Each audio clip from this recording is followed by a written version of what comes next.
বাংলা সাহিত্যের শ্রেষ্ঠতম ঔপন্যাসিক সমরেশ মজুমদারের এর আগের ভিডিওতে আলোচনা করেছিলাম একটি রোমান্টিক উপন্যাস আকাশে হেলান দিয়ে। আর আজকে আরও একটি উপন্যাস আলোচনা করব, যার নাম কোথায় যাবে সে। হঠাৎ করেই লোকটার সঙ্গে পরিচয় হয় বাদলের। অযাচিতভাবে তার প্রচুর উপকার করে লোকটা। সে না থাকলে পছন্দমতো বিশ্ববিদ্যালয়ে ভর্তি হতে পারত না বাদল, জায়গা পেত না হোস্টেলে।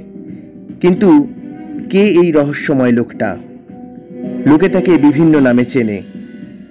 কেন সে উপকার করে বাদলের?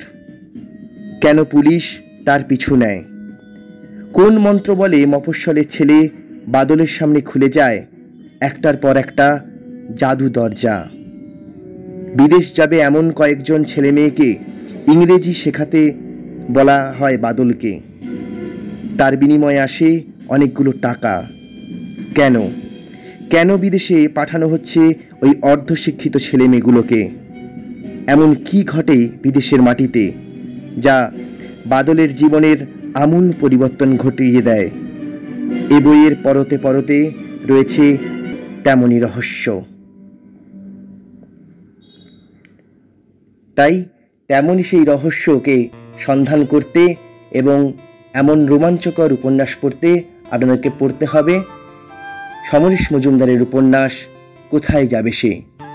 অবশ্যই আপনারা উপন্যাসটি পড়ে জানাবেন কেমন লাগলো, এবং অবশ্যই আপনারা এই ভিডিওটি লাইক এবং শেয়ার করবেন, সেই সাথে চ্যানেলটিকে সাবস্ক্রাইব করবেন। ধন্যবাদ।